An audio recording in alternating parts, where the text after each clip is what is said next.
Thank you Srinivas, thanks for joining. మొత్తానికి municipal ఎన్నికల్లో rebels తోటి అధికార పార్టీలో ఒక గుబులు పుట్టిస్తోందని చెప్పాలి. రాష్ట్ర వ్యాప్తంగా ఆల్మోస్ట్ ఎంత లేదన్నా ఒక్కొక్క స్థానానికి 3 నుంచి 4 చొప్పున కాంగ్రెస్ పార్టీ తరఫున నామినేషన్లు వేయడం జరిగింది. సో ఇవాళ మరి కాసేపట్లోనే ఇంకొక పావు గంట 20 నిమిషాల్లోనే విత్డ్రాల సమయం ముగిసిపోతోంది. సో ఈలోపే ఒక రకమైనటువంటి యుద్ధ వాతావరణం కాంగ్రెస్ పార్టీలో కనిపిస్తోంది. ఈవెన్ జగిత్యాల విషయం చూసుకుంటే కనుక ఆల్మోస్ట్ కాంగ్రెస్ పార్టీలో జీవన్ రెడ్డి ఎపిసోడ్ ఒక క్లైమాక్స్ చేరింది కనిపిస్తోంది. సో ఎవరు ఎక్కడ తగ్గట్లేదు. పార్టీ మారొచ్చినటువంటి ప్రాంతాల్లో మాత్రం ఈ బెడద మాత్రం చాలా తీవ్రంగా ఉందని చెప్పాలి. అసలు కాంగ్రెస్ వర్సెస్ పార్టీ మారొచ్చినటువంటి కాంగ్రెస్ నాయకుల మధ్య ఉప్పు నిప్పులా మారిపోయింది తెలంగాణలో పరిస్థితి. సో ఇవాళ మరి కాసేపట్లోనే విత్డ్రాల్ చేసుకున్నటువంటి టైంలో నిన్న ఆల్రెడీ ముఖ్యమంత్రి రేవంత్ రెడ్డి జూమ్ మీటింగ్లో దిశానిర్దేశం చేసిన ఈ విషయంలో మాత్రం ఎక్కడ ఎవరు తగ్గట్లేదు, వెనకడు వేయట్లేదు. ప్రజల్లో వ్యతిరేకత అట్లా ఉంటే సొంత పార్టీలోనే వ్యతిరేకత ఈరోజు భగ్గుమంటోంది. రైట్, రాజు ఉన్నారు మా కరెస్పాండెంట్. రాజు, మొన్న మధ్యకాలంలో బట్టి నివాసంలో ప్రజాభవన్లో ఒక సమావేశం జరిగింది, రహస్య సమావేశం జరిగిందన్నారు. ఆ సమావేశం కారణం కూడా మేబీ జగిత్యాల ఇష్యూనే కారణం ఒకటి ప్రధానంగా వినిపిస్తున్నటువంటి వాదన. సో ఇంత ఇష్యూ జరిగిన, ఇంతమంది మంత్రులు ఇన్వాల్వ్ అయినా అక్కడ శ్రీధర్ బాబు ఉంటారు, అదే జిల్లా నుంచి పక్కనే పొన్నం ప్రభాకర్ ఉంటారు, అటు వివేక్ ఉంటారు. ఇంతమంది మంత్రులు ఉన్నా కానీ ఎందుకు జగిత్యాల విషయంలో ఒక సర్దుబాటు చేయలేకపోతున్నారు? అండ్ మిగతా కాంగ్రెస్ పార్టీలో కూడా అన్ని విధాలుగా అంటే అన్ని ప్రాంతాల్లో ఇలాంటి పరిస్థితి కనిపిస్తోంది. నల్గొండ లాంటి ప్రాంతాల్లో వార్డు మెంబర్కి పోటీ చేస్తున్నటువంటి వ్యక్తిని కిడ్నాప్ చేశారు, కారులో ఎక్కించుకొని వెళ్ళిపోయారు అన్నటువంటి వాదనలు కూడా బలంగా వినిపిస్తున్నాయి. ఏం జరగవచ్చు? మరి కాసేపట్లో విత్డ్రాల్ చేసుకోవాలి. సో విత్డ్రాల్ జరుగుతాయా? ఇక పోటీలో ఉంటురా కాంగ్రెస్ పార్టీ నుంచే 2-3? రాజు, ఎట్లా చూడొచ్చు? ఉపసంహరణ అనేది మాత్రం కాంగ్రెస్ పార్టీకి కత్తి మీద సాములా మారిందని చెప్పొచ్చు. ఎందుకంటే పెద్ద ఎత్తున ఆశావాహులు తమ యొక్క నామినేషన్లు అయితే దాఖలు చేయడం జరిగింది. అయితే నామినేషన్ల ఉపసంహరణకు ఒకవైపు కాంగ్రెస్ పార్టీ అధిష్టానం నుంచి, రాష్ట్ర నాయకత్వం నుంచి ప్రెజర్ వస్తూ ఉంది. ఖచ్చితంగా ఎవరైతే పార్టీ లైన్ కాదని నామినేషన్లు వేయడం జరిగిందో వారందరూ ఉపసంహరించుకోవాలని చెప్పేసి కూడా నాయకులు చెప్తా ఉన్నా కానీ కింది స్థాయి, క్షేత్రస్థాయిలో ఉన్నటువంటి వార్డు మెంబర్ల కోసం వేసినటువంటి ఈ సభ్యులు అయితే ససేమీరా అంటున్నట్టుగా కూడా మనకు వార్తలు వస్తూ ఉన్నాయి. పెద్ద ఎత్తున ఈ యొక్క రెబల్స్గా బరిలోకి దిగే అవకాశం కనిపిస్తూ ఉంది. ఈ యొక్క నామినేషన్ల ఉపసంహరణకు గడువు మరికొద్ది నిమిషాల్లో ముగియబోతా ఉంది. సరిగ్గా 3 గంటలకు సమయం అయిపోతా ఉంది. ఆ 3 గంటల లోపు నామినేషన్ల ఉపసంహరణ ప్రక్రియ పూర్తవ్వాలి. అదేవిధంగా పార్టీల తరఫున బీఫామ్ కూడా సబ్మిషన్ కూడా ఆ 3 గంటల లోపే అయిపోవాలని చెప్పేసి ఇప్పటికే ఎన్నికల సంఘం గడువు కూడా విధించిన నేపథ్యంలో ఇప్పటికే అధికార పార్టీకి అయితే ఒక తలనొప్పిగా మారిందని చెప్పవచ్చు. ఎందుకంటే పెద్ద ఎత్తున నామినేషన్లు అనేటివి అదేవిధంగా ఉన్నాయి కాబట్టి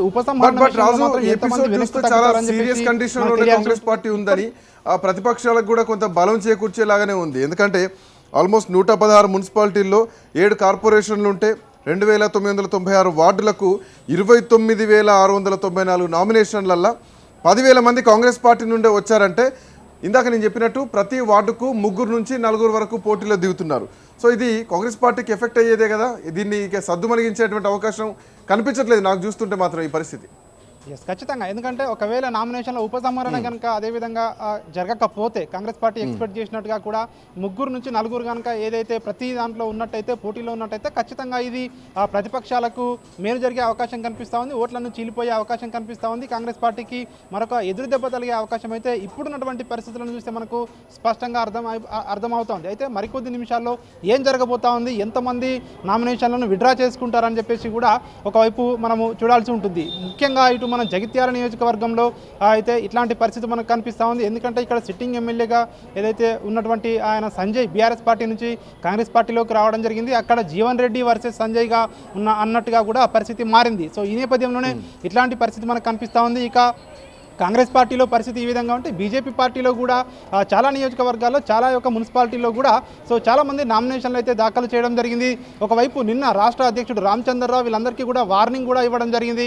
ఎవరైతే పార్టీ లైన్ కాదని నామినేషన్లు వేశారో వాళ్ళందరూ వెంటనే ఉపసంహరించుకోవాలి, ఒకవేళ లేకుంటే సీరియస్ యాక్షన్ ఉంటుంది, పార్టీ నుంచి సస్పెండ్ చేస్తామని చెప్పేసి కూడా బీజేపీ పార్టీ నుంచి రామచంద్రరావు హెచ్చరికలు జారీ చేసిన పరిస్థితి కనిపిస్తూ ఉంది. చాలా మందికి ఆ నాయకులు ముందుగానే హామీలు ఇవ్వడాలు కూడా కొంత ఎఫెక్ట్ కనిపిస్తోంది. ఎందుకంటే హామీలు ఇచ్చినటువంటి ప్రాంతాల్లో హామీలను నిలబెట్టుకునేటువంటి పరిస్థితి లేదు.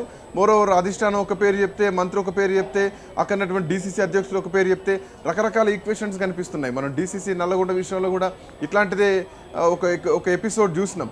ఈవెన్ ఆయన పేరు మీద ఒక లేఖ రావడం, మళ్ళీ దానికి కౌంటర్గా లేఖ నేను రాయలేదు, కోమటిరెడ్డి వెంకటరెడ్డి గారే నామినేషన్ సంబంధించినటువంటి విషయాన్ని ప్రస్తావిస్తారంటూ చెప్పడం.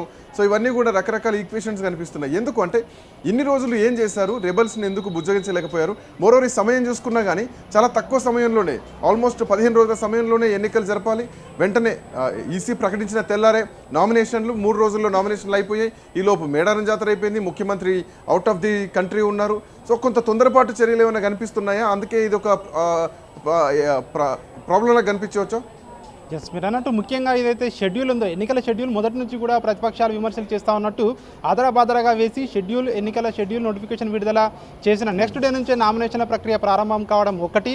ఈ మధ్యలోనే మేడారం జాతర రావడం, ముఖ్యమంత్రి రేవంత్ రెడ్డి దావోస్ అమెరికా పర్యటనలకు వెళ్ళడం, అదేవిధంగా ఈ సమయం కూడా ఎక్కువగా ఉండలేకపోవడం, ఇవన్నీ కూడా కారణాలుగా కనిపిస్తూ ఉన్నాయి. ముఖ్యంగా ఇవన్నీ క్షేత్రస్థాయిలో కాంగ్రెస్ పార్టీ నుంచి ఎవరు కూడా ఇనిషియేట్ తీసుకొని వీళ్ళందరినీ కూడా ఏదైతే ఫాలో అప్ చేయలేదని చెప్పేసినటువంటి వార్తలు కూడా పార్టీలో వినిపిస్తూ ఉన్నాయి. కేవలం కీలకమైనటువంటి నాయకులు జూమ్ మీటింగ్లకు, అదేవిధంగా ఈ యొక్క సమావేశాలకు, రాష్ట్ర స్థాయి సమావేశాలకే ప్రాధాన్యం ఇచ్చారు తప్ప క్షేత్రస్థాయిలో ఏం జరుగుతూ ఉంది, మున్సిపాలిటీలో ఏం జరుగుతూ ఉంది, ఎందుకు ఎక్కువ మంది నామినేషన్లు విత్డ్రా చేసుకోవడం లేదనే దానిపై కాన్సన్ట్రేషన్ ఎక్కువగా చేయలేకపోయారు. ప్రధానంగా సమయాభావం ఒకటి, ముఖ్యమంత్రి రేవంత్ రెడ్డి ఇండియాలో లేకపోవడం ఒకటి. సో మూడవ అంశము, సో ప్రధానంగా పిసిసి చీఫ్గా ఉన్నటువంటి ఆదేశాలు, పిసిసి చీఫ్ నుంచి వచ్చిన ఆదేశాలు కూడా కింది స్థాయి డీసీసీలు కానివచ్చు, ఇన్ఛార్జి మంత్రులు కానివచ్చు, వాళ్ళందరూ కూడా క్షేత్రస్థాయిలోకి వెళ్ళి చెప్పినా కూడా చాలా వరకు కూడా కింది స్థాయిలో ఉన్నటువంటి నాయకులు ఇంకొక పాయింట్ కూడా, ఇన్ఛార్జ్ మంత్రులను కూడా వేయడం జరిగింది. ఇన్ఛార్జ్ మంత్రులు కూడా బుజ్జగించలేకపోయారా? ఆ పార్టీ ఆ ప్రాంతాలపైన ఇన్ఛార్జ్ మంత్రులకు పట్టు లేకపోవడం, స్థానికంగా ఉన్నటువంటి వాళ్ళ బలమే, వాళ్ళకి ఇస్తున్నటువంటి హామీలే ఈరోజు వాళ్ళని రెబల్స్గా తయారు చేసినాయా? ఇన్ఛార్జ్ మంత్రులు ఎందుకు దీంట్లో సక్సెస్ కాలేకపోయారు? జస్ట్ ఇక్కడ మనం ప్రధానంగా చూసుకున్నట్టయితే ఇటీవల ఇన్ఛార్జి మంత్రులు ఇప్పటికే ఒకవైపు జిల్లాలకు ఇన్ఛార్జి మంత్రులుగా కొనసాగుతూ ఉన్నారు. కానీ కేవలం ఈ ఎలక్షన్ల కోసమే కాంగ్రెస్ పార్టీ పార్లమెంటరీ నియోజకవర్గాల వారీగా కూడా ప్రత్యేకంగా మంత్రులకు ఈ బాధ్యతలు అప్పగించడం జరిగింది. సో ఇక్కడ మన జిల్లా ఇన్ఛార్జి మంత్రి చూసుకున్నట్టయితే ఒకవైపు వేరే మంత్రి ఉంటాడు, అదేవిధంగా ఇక్కడ పార్లమెంటరీ నియోజకవర్గానికి వచ్చేసరికి వేరే మంత్రి ఉంటాడు, ఆ జిల్లా నుంచి ప్రాతినిధ్యం వహించే మంత్రి ఇంకొకరు ఉంటారు. సో ఇట్లా ఇద్దరు నుంచి ముగ్గురు వ్యక్తులు అయ్యేసరికి అక్కడ అదేవిధంగా డీసీసీ ఉంటారు. సో రాష్ట్ర స్థాయి నాయకులు పీసీసీ నుంచి రికమెండేషన్లు ఉంటాయి. సో ఇవన్నీ నేపథ్యంలో ఒక సమన్వయం అనేది కుదరలేదని చెప్పేసి కూడా పార్టీలో ఒక చర్చ జరుగుతూ ఉంది. సో ఈ సమన్వయం లేమి వల్లే ఎక్కువ మంది నామినేషన్లు వేశారు. వేసినాక కూడా చాలామంది వెనక్కి తగ్గకపోవడానికి కూడా కారణం చాలా వరకు కూడా నాయకులు, ముఖ్యంగా కొత్త పాత అనేటువంటి చర్చ కూడా నడుస్తూ ఉంది క్షేత్రస్థాయిలో. ప్రధానంగా మొదటి నుంచి కూడా కాంగ్రెస్ పార్టీ ప్రతిపక్షంలో ఉన్నప్పుడు జెండా మోసినటువంటి కార్యకర్తలకు అన్యాయం జరిగితే సహించబోమని చెప్పేసి కొంతమంది వారికి మద్దతుగా నిలవడం, సో కొత్త పాత నేతలు అన్నటువంటి చర్చ కూడా జరిగిన నేపథ్యంలో చాలామంది రెబల్స్గా పోటీ దిగేందుకు సిద్ధంగా ఉన్నారు. నామినేషన్ ఉపసంహరించుకునే ప్రసక్తి లేదు అని చెప్పేసి కూడా కొన్ని ఏరియాల నుంచి మనకు సమాచారం అందుతా ఉంది. అంటే మరి ఇంకొక పాయింట్, ముఖ్యమంత్రి నియోజకవర్గంలో ఒక గ్రామానికి ఏకగ్రీవంగా ఎన్నుకున్నారు, గ్రామ పంచాయతీ ఎన్నికలు అట్లాంటివి మనం చూసాం. బట్ అదే ముఖ్యమంత్రి జిల్లాకు, మహబూబ్ నగర్ జిల్లాలో మాత్రం ఎందుకు అట్లా రెబల్స్ని కట్టడి చేయలేకపోయారు? ముఖ్యమంత్రి సొంత జిల్లాలో కూడా ఈ సమస్య ఎదుర్కొన్నారు. 60 డివిజన్లకు 328 మంది కాంగ్రెస్ పార్టీ నుంచి అభ్యర్థులు నామినేషన్లు దాఖలు చేశారంటే ఆల్మోస్ట్ దీంట్లో 268 మంది ఉపసంహరించుకోవాల్సినటువంటి వాళ్ళే ఉన్నారు.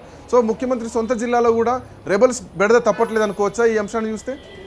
ఎస్, ఖచ్చితంగా చాలా వరకు కూడా ఏకగ్రీవం చేయాలని చెప్పేసి కూడా ప్రయత్నం చేసినప్పటికీ వాళ్ళ ప్రయత్నాలు ఏవి కూడా ఫలించలేదని చెప్పేసి కూడా ఇవన్నింటిని పరిస్థితిని చూస్తే మనకు అర్థమవుతా ఉంది. మొదటి నుంచి కూడా ముఖ్యంగా ముఖ్యమంత్రి ప్రాతినిధ్యం వహిస్తున్నటువంటి నియోజకవర్గంలో కావచ్చు, ఆ జిల్లా నుంచి కానివచ్చు, ఏవైతే మున్సిపాలిటీలు ఉన్నాయో, సో ఇక్కడ ఏకగ్రీవం చేయాలనుకున్నప్పటికీ అధికార పార్టీ నుంచి అవన్నీ సాధ్యం కాలేదన్నట్టుగా కూడా తెలుస్తూ ఉంది. ఎందుకంటే క్షేత్రస్థాయిలో ఉన్నటువంటి చాలామంది కూడా నాయకులు తమకు అవకాశాలు ఇస్తామని చెప్పేసి గతం నుంచి కాంగ్రెస్ పార్టీ అధికారంలోకి వచ్చినటువంటి 2 సంవత్సరాల నుంచి కూడా మాటలు చెప్తా ఉన్నారు. కానీ చాలా వరకు కూడా కింది స్థాయి నాయకులకు న్యాయం జరగడం లేదు, కేవలం కొంతమందికి మాత్రమే పదవులు వచ్చాయి సో అని చెప్పేసి కూడా చాలామంది మాట్లాడుతున్నటువంటి పరిస్థితి కనిపిస్తూ ఉంది. సో ఈ నేపథ్యంలోనే ఇందులో ఏకగ్రీవాలు కాకపోవడం, అదేవిధంగా చాలామంది బరిలోకి ఉండడానికి కారణం సో ఇదే అన్నట్టుగా కూడా చెప్తా ఉంది. తమకు ప్రాతినిధ్యం, తమకు ముఖ్యంగా ఏదైతే పార్టీలో సముచిత స్థానం కల్పించడం లేదని చెప్పేసి కూడా కొంతమంది పార్టీపై విమర్శలు చేస్తూ ఉన్నటువంటి పరిస్థితి కనిపిస్తూ ఉంది. ముఖ్యంగా పాత కాంగ్రెస్, కొత్త కాంగ్రెస్ నేతల మధ్య సమన్వయం లేమి, అదేవిధంగా పార్టీలోకి వచ్చిన వారు కానివచ్చు, అదేవిధంగా గతంలో ఎప్పుడైనా ఇంతటి గందరగోళం ఏర్పడిందా? కేవలం పార్టీ మారొచ్చినటువంటి ఎమ్మెల్యేలతోనే ఇట్లాంటి గందరగోళం ఏర్పడుతుంది కదా, ఇది కాంగ్రెస్ పార్టీ ఏమైనా ఆత్మపరిశీలన చేసుకుంటుందా? ఎస్, మనం గతంలో కూడా చూసాము. అయితే గతంలో కూడా చూసాము, ఎక్కడైనా అధికార పార్టీలో ఎక్కువ మంది ఆశావాహులు ఉంటారు, పోటీ చేసేవారు ఎక్కువగా ఉంటారు, ఎందుకంటే పార్టీ అధికారంలో ఉంది కాబట్టి. కానీ ఈసారి మాత్రం అందుకు భిన్నంగా పార్టీ నాయకులు, అగ్రనాయకులు చెప్తున్నా కూడా చాలామంది తమ నామినేషన్లను విత్డ్రా చేసుకోవడం లేదన్నటువంటి వాదనను కూడా పార్టీలో వినిపిస్తూ ఉంది. సో ఇట్లాంటి పరిస్థితిని, ఈ పరిస్థితిని కనుక చూసినట్టయితే ఖచ్చితంగా పార్టీలో ఏం జరుగుతూ ఉంది అన్నటువంటి ఒక చర్చ కూడా కనిపిస్తూ ఉంది. ముఖ్య నాయకులు చెప్పినా కూడా కింది స్థాయి నాయకులు ఎందుకు వినడం లేదు, సో ఇన్ఛార్జ్ మంత్రులు ఏం చేస్తూ ఉన్నారు, డీసీసీలు ఏం చేస్తూ ఉన్నారు అన్నటువంటి ప్రశ్న కూడా తలెత్తుతూ ఉంది. సో చూడాలి, మరి కాంగ్రెస్ పార్టీ ఇప్పటికే ఒకవైపు పెద్ద ఎత్తున ప్రయత్నం అయితే చేస్తూ ఉంది. రెబల్స్ నుంచి దాదాపు నామినేషన్ విత్డ్రా చేయించడానికి ఒకవైపు సర్వశక్తులు ఒడ్డుతున్నట్టుగా కూడా మనకు తెలుస్తూ ఉంది. మరికొద్ది నిమిషాల్లో 3 గంటల తర్వాత ఎంతమంది బరిలో ఉంటారు అనేది మాత్రం ఇంకా మనం చూడాల్సి ఉంటుంది. Srikanth, thank you Raju, thanks for joining. So కొద్ది నిమిషాల్లోనే ఎవరు బరిలో ఉండబోతున్నారు, ఎవరు ఉపసంహరించుకోబోతున్నారు, ఎవరు రెబల్స్గా మారబోతున్నారు, సొంత పార్టీలోనే ప్రత్యర్థులుగా ఎవరు పోటీ చేయబోతున్నారు. సో ఇదే జరిగితే కనుక ఓట్లు చీలిపోవడం ఖాయం. ఇది ప్రతిపక్షాలకు కలిసి వస్తుందని చెప్పడంలో ఎట్లాంటి సందేహం లేదు. బట్ ఇప్పటికే ముఖ్యమంత్రి రేవంత్ రెడ్డి 90% సీట్లను గెలుచుకోవడమే ప్రతిష్టాత్మకంగా లక్ష్యాన్ని నిర్దేశించుకొని ముందుకెళ్తున్నటువంటి క్రమంలో కాంగ్రెస్ పార్టీలో జరుగుతున్నటువంటి ఏదైతే ఒక అగ్ని జ్వాలలు ఏవైతే ఉన్నాయో, సొంత పార్టీలో వస్తున్నటువంటి జ్వాలలు ఏవైతే ఉన్నాయో వీటిని చల్లార్చే పరిస్థితి ఉందా, ముఖ్యమంత్రి చెప్తే వినేటువంటి పరిస్థితి ఉందా, ఏం జరగబోతుందో చూడాలి.